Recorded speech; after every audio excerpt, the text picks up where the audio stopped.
Assalamualaikum warahmatullahi wabarakatuh. Saya Rizky Amalia dengan NPM 202021500460. Di sini saya akan menjelaskan beberapa materi, di antaranya yang pertama yaitu pengertian akhlak dan keutamaannya. Kedua, ada adab atau etika belajar dalam Islam. Yang ketiga yaitu etika beragama, berbangsa, dan bernegara dalam Islam. Dan yang terakhir, pengertian musyawarah dan etika berdemokrasi dalam Islam. Baik, yang pertama di sini saya akan menjelaskan pengertian akhlak.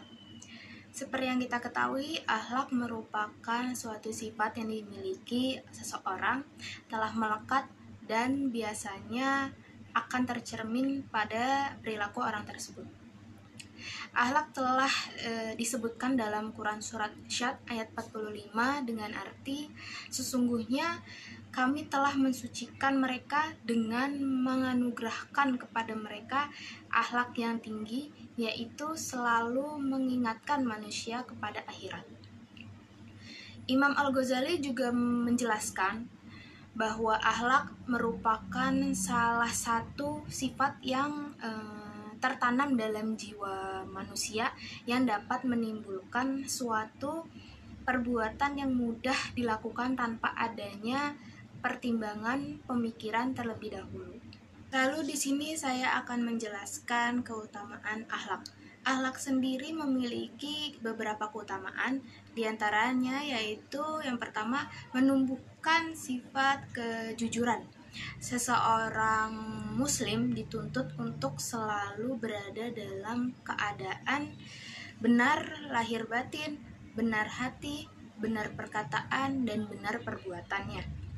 Karena setiap usaha atau perbuatan yang ingin dilakukan memiliki sebuah dasar yang dimana agar menjadi manusia yang dapat dipercaya, dan dasar tersebut merupakan kejujuran.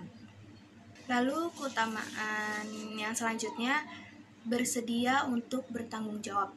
Jadi seseorang akan memiliki sikap tanggung jawab untuk melakukan apa yang harus dilakukan dengan sebaik mungkin. Dengan demikian, sikap tanggung jawab dapat mengatasi segala etika peraturan. Selanjutnya yaitu membentuk kemandirian moral.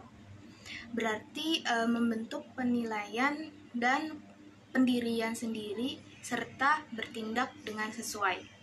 Dan keutamaan yang terakhir yaitu ada kemandirian moral, lalu membentuk diri menjadi rendah hati serta menumbuhkan sikap realistik dan juga kritis. Lalu penjelasan yang selanjutnya yaitu adab atau etika belajar dalam Islam. Etika dan proses belajar manusia memiliki hubungan yang saling terikat.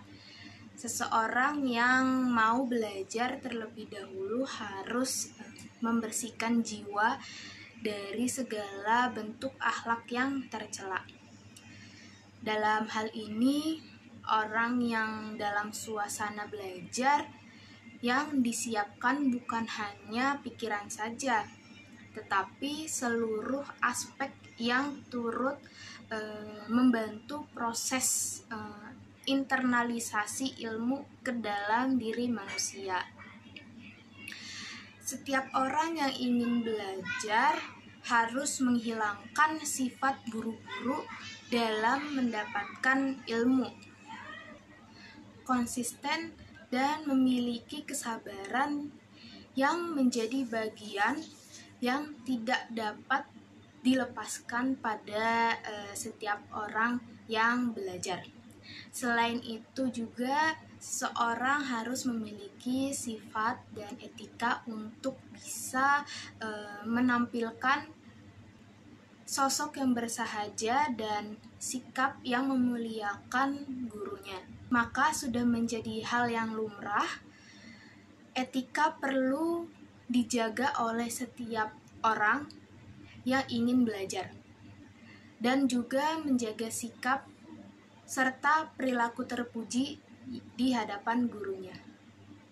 Baik, Penjelasan berikutnya yang saya akan jelaskan yaitu tentang etika beragama, berbangsa, dan bernegara dalam Islam.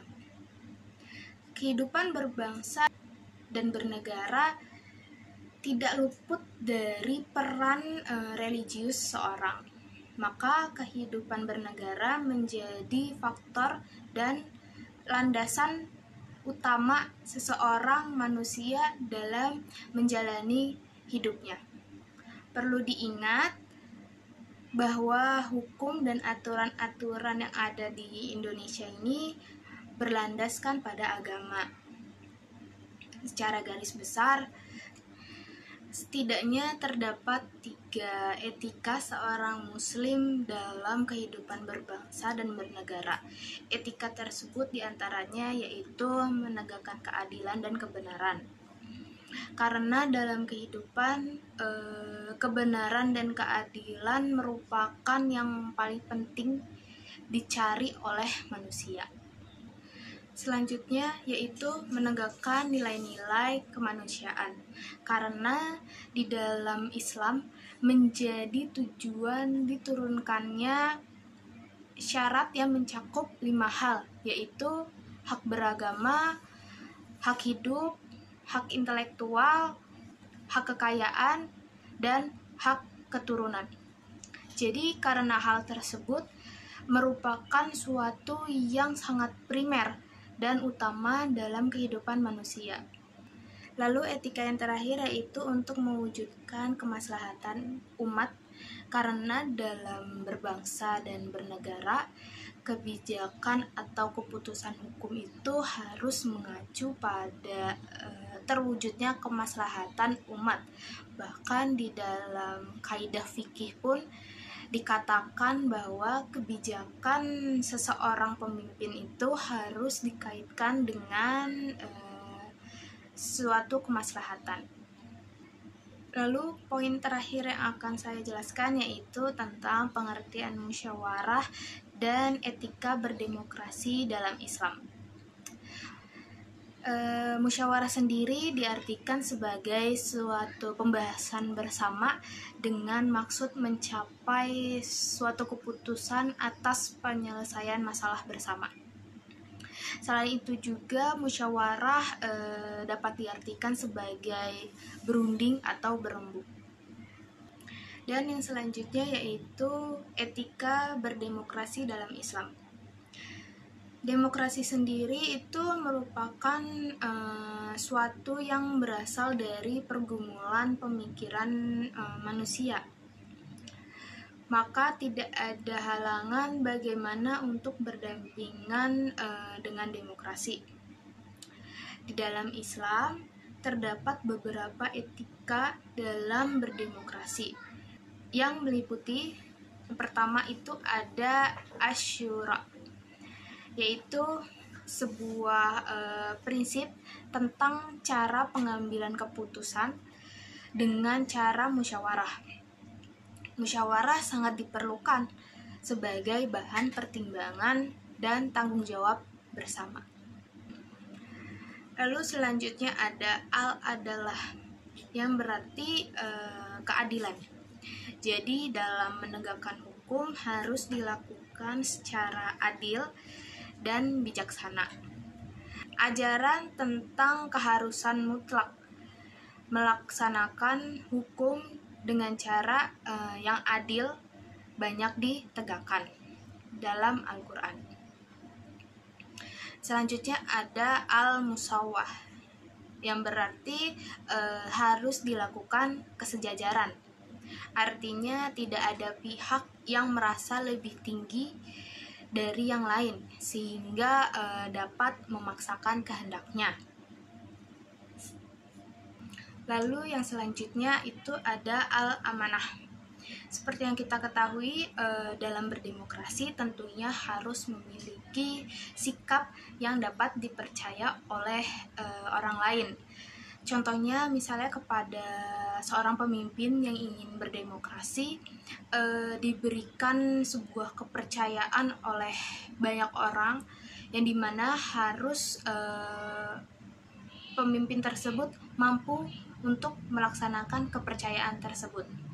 Dan yang terakhir itu ada al-masuliyah, yang berarti harus mampu bertanggung jawab, di mana seorang pemimpin yang ingin berdemokrasi juga harus memiliki sikap tanggung jawab.